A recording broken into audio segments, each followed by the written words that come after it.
जय माता। चरणं शरणं रमाम्बिके, चरणं शरणं त्रयम्बके. In the young girl, there was absolute accord with her father's decision. There was the inner certitude that this was her destined husband. Rama was an innocent, simple girl, untaught in the ways of life. With marriage, the carefree life of childhood was left behind. A mature, serious life of obligations and responsibilities opened before her.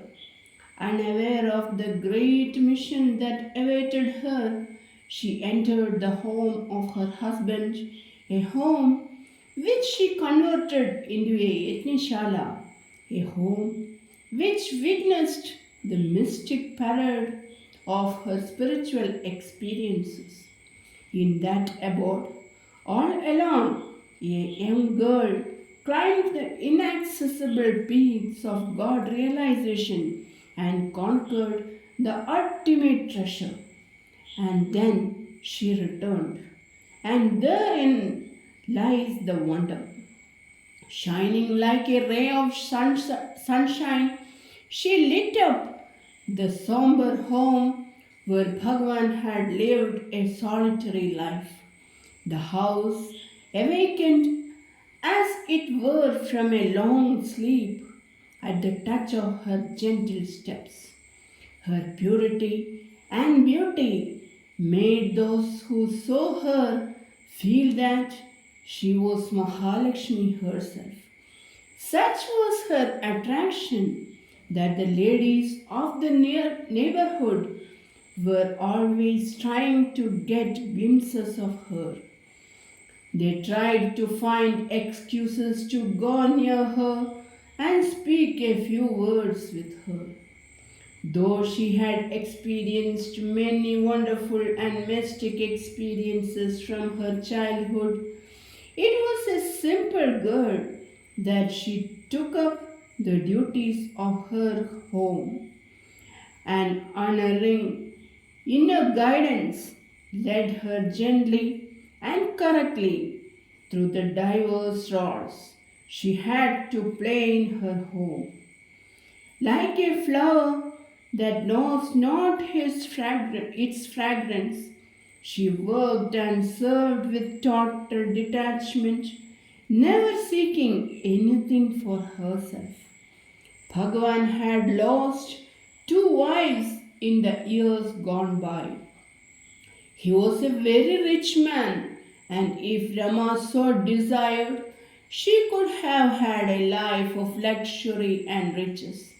Soon after her arrival, Bhagavan led her to an almirah filled with jewels and rich saris and said were all for her. At that moment, the inner guidance came pointing to the evanescence of worldly riches. Two wives had passed away while their jewels remained. Though in wifely duty, she accepted her husband's gift. An inner blaze of renunciation was kindled, and the knowledge dawned that one should never be bound by possessions. In the role of a wife, Rama's undercurrent of divinity found expression in the blossoming of her own integral Shakti as a Mahapativrata. In that self-assumed role, the Dharma Tejas of Padibhakti arose in all its purifying luster. To see the husband as God is easier said than done. What this entails is a transformation of life and abnegation of ego that makes it into an austere spiritual sadhana. From the outset, such was her dedication to the husband that there was no eye to see any imperfection in him. Neither the great disparity in their ages nor his physical ailments ever created even a nodule of sadness, which would have been natural in a young girl. Her life reflected the glory of the ancient Pativratas of Bharat, where Dharma climbed to the heights of yoga. In that total consecration, spiritual qualities like peace and vairagya blossomed in her in all their magnificence. Even as a devotee adores an Ishta Devada to the exclusion of all else, so also Bhagavan was not a symbol but God Himself to her. It is very difficult for us to focus on the reality of that exclusive worship. Her individuality was merged in His will and wish. It was Dasya Bhakti of the highest order, whose glimmering heights are beyond our perception. Bhagavan was disciplinarian by nature and easily aroused to anger. His home had to be run without even a minute flow. All duties had to be meticulously performed and to the minute. He gave way to temper if the food prepared was not to his satisfaction. Bhagavan's favorite dishes had to be there every day. They had to taste the same day after day. Even in the cutting of the vegetables, she had to be careful. She had to attend to his minute's wishes. So from morning to night, it was work and more work. But never for a single moment did she feel it was drudgery. It was a joyful acceptance of all work as worship. She faced each challenge with serenity, and so even the trifling duties were transmuted into yoga. The illumined words of Mother Tara Devi reveals the magnitude inherent in the mother's role as a wife. I quote, "The mother of the universe assumed the role of a wife within the order of Garhastya and invested wifehood with a halo of spiritual holiness. She showed that realization is the very base of real Garhastya as well as the gateway to it. If we look at her marital life, we will know how deep had been her spiritual ardor, what real insight she had even as a young girl. Between her and her husband, there was the huge disparity of 34 years. Not only that, she was the third wife of Bhagavan. Visualize these circumstances and then look at this young girl of 14 who approached her husband with a heart full of love and deepest reverence as though towards a deity.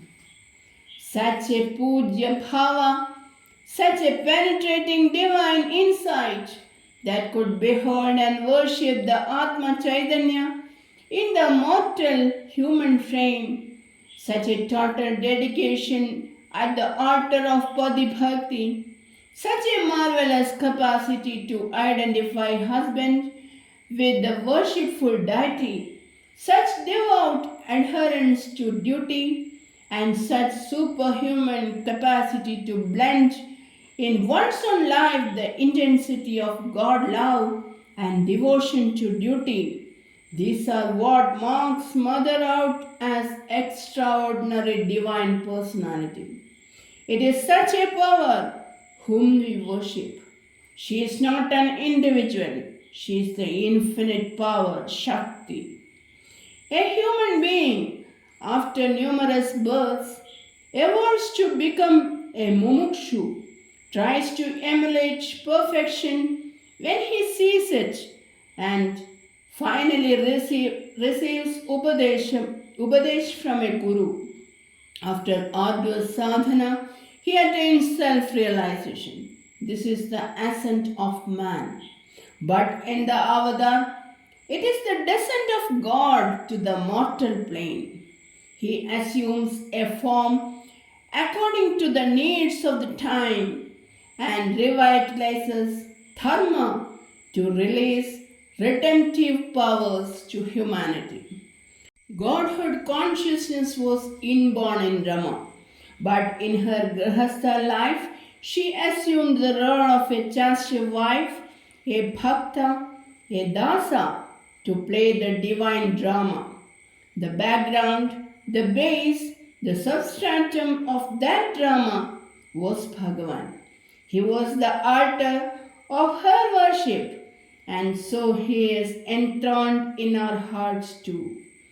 He was brought by mother, and the apparent foibles and frailties were there in him as a mantle for the divine purpose to idealize Pativrata Dharma. In the coming and the present era, women the world over are seeking to find light, to find identity, a forum to speak. They are seeking modes of expression. They seek equality and individuality. In this context, where is the relevance of mother's life and teachings? Society, especially in the West, was traveled the full circle and come back to the truth that the family is the most vital social unit. The breakup of individual home is the discordant knot. When this becomes a pattern, then what results in is a society of maladjusted people in pain, of people driven to inflict more pain on others. In this context, we see the relevance of mother's teachings, of the importance of the home, the family, where the woman as the wife and mother, and man as husband and father play pivotal roles. In mother's life is portrayed the grace and harmony of the marital bond on its pristine purity and divinity. By imbibing her message, modern man and woman can ennoble their life pattern. The basis of mother's teaching is to rise from sense consciousness to soul consciousness. The wife should see and worship the God in the husband, and he in turn should see the Shakti in his wife. Thus, each should pave the way to mutual respect and love, sensing the indwelling spirit. Life becomes sublimated and moral chords rise once more to the surface. Infinite are the possibilities because her teachings bring out the higher relationship between man and woman.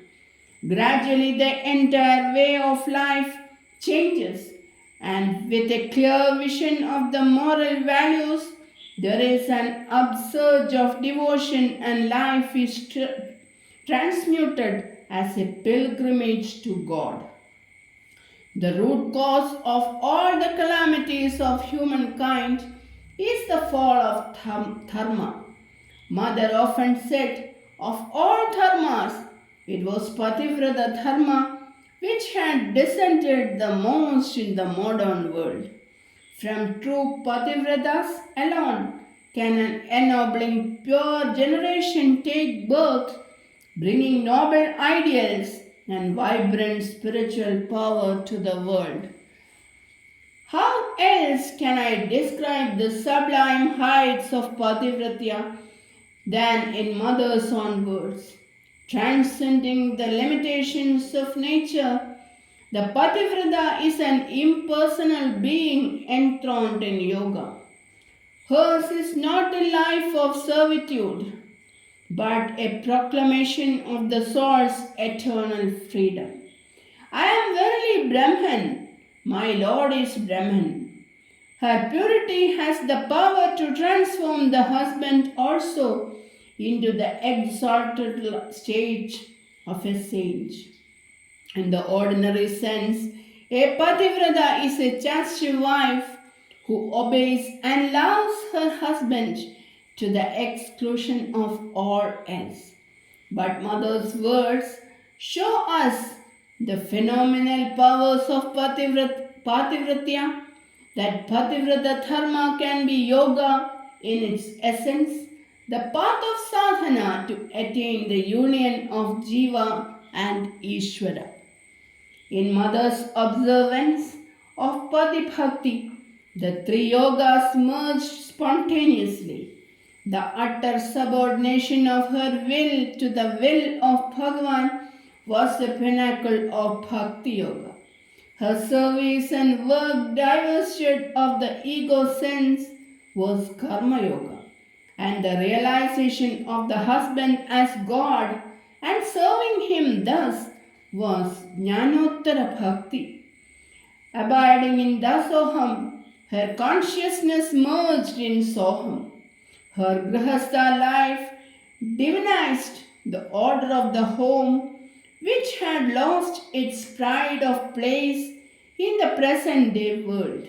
She showed that ascent to perfection was possible in the home itself, that Pativrata Dharma is verily truth in action. In the present era, we are living in a world full of destructive forces where the true worth of life is forgotten and moral darkness prevails. Homes are ruined by the constant dissension between husband and wife. It casts its long shadow on the children who grow up without any moral moorings. Many were the homes were by seeing the mother, hearing her words, or even merely by reading about her, a new light and understanding had come and marvelous transformation wrought. In some of her earliest inspired talks, Mother has said, construct such homes, for they are the real ashramas of Shanti, radiating hope, peace, and goodwill. In these ashramas will shine the undying light of God, and in the illuminating radiance of that light, many a soul will be guided to climb up from the gloom of sorrow and despair on the pathway towards eternal happiness. In the thick enveloping gloom of our land, these homes will become the glorious clusters of light, driving away the darkness of Ajnana and spreading the illuminating light of Jnana. Do not think for a moment that these lofty states are beyond your reach. Never be under the false delusion that you have to renounce the world and become a sannyasin to attain these states. Mother has got hold of your hands. She is guiding you. So is it not your duty to walk forward? Each principle is a step before you. Observe one principle and you climb a step further. This life is indeed a battle. The Mahabharata was enacted in Kurukshetra is not different from your battle of life. So rouse yourselves, my children. Let the exultant war cry of Atmic force vibrate and resound throughout your whole surroundings. For it is strength that is bubbling and boiling in each drop of your mother's blood. It is strength that forms the very keynote of her being. So let that strength become the vital power and part of your life. Let your mother rejoice to see the glory of strength dominating your lives. Understand that once you rise victorious from the struggles and trials of Grihasthashrama, there will be none to equal you in strength in the world. The greater the difficulty, the greater the experience and knowledge that you will gather. The greater the suffering, the higher and nobler will be the life. Rise, rise, have faith that the strong and unfailing hand of your mother is guiding and protecting you. Do not look behind you. Do not stop to think. Do not pause to listen. Go on without the least fear, because I see you are safe in the divine embrace. The descent of mother was not for Grihasthas alone. The order of sannyasa and the seekers of truth too had a place in her ministry. But the pivotal point of her ministry concerned the home, which is the final essence in the cradle of the world. So let us not forget that the mother's sankalpa, her power, above all the force released by her tap, as are there.